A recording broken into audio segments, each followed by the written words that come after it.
serious and severe limitations in a lot of policies that are worded in very unique ways that mean clients find it difficult to say, okay, this one policy is a lot cheaper than the other, but what am I actually buying? Is it worth the savings, or is this going to be the most expensive, $100,000 I've saved because it exposes me now to a massive uninsured loss? And this Good is point, particularly around systemic risk like supply chain. I may add one point here. It's also the insurers at the point to know what they are selling, because now we are seeing it in the case of claims. Are they really paying the claims? Are they willing to pay, or do we have discussions? It's a great segue for Alexandra as well to speak a bit about the reinsurance market. So I will preface this by saying I'm not a cyber underwriter, nor am I a reinsurance underwriter. So I do AI underwriting, but for cybersecurity companies often. And I think what is clear to us at Munich Re is that the market sure is softening a little, particularly in the US, but it is still hard. And I think, Peter, you make a good point. It's softening a little because there's a lot of kind of smaller competitive companies trying to grow.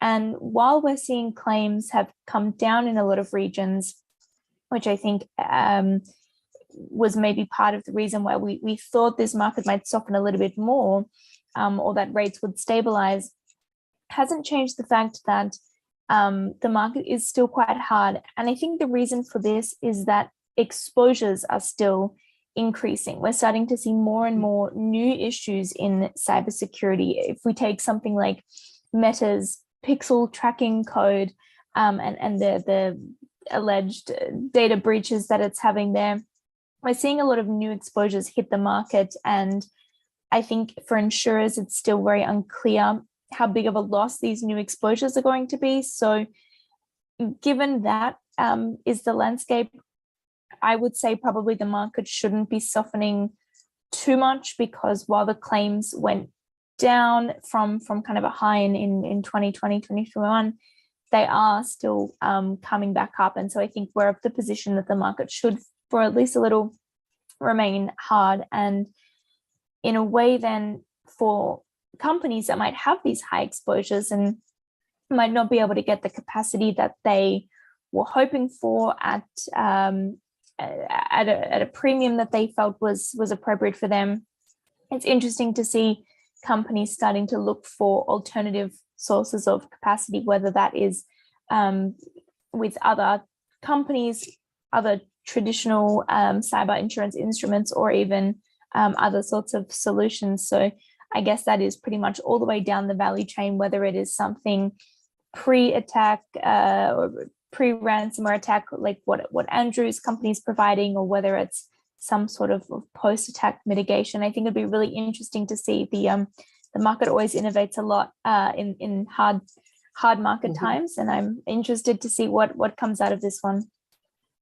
And it's a good way to move to Andrew, as you mentioned, with other solutions, including captives and other types of retention.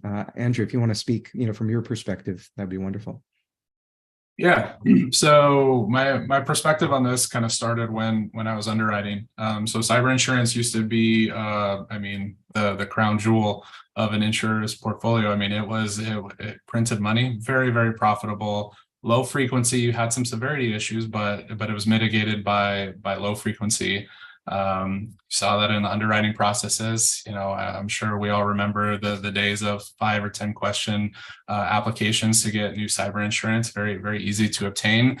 And we're going through a maturation process. When I see those 5 or 10 question applications turn into 5 or 10 or 15 pages, with the rate increases, with the new required controls, with the exclusions. We're going to get into two different ways that insurers are tackling this via systemic risk or big systemic named event exclusions. It tells to me that we're still struggling to kind of quantify what cyber risk is and measure it, right? If you can't measure it, you can't manage it. So metrics do matter.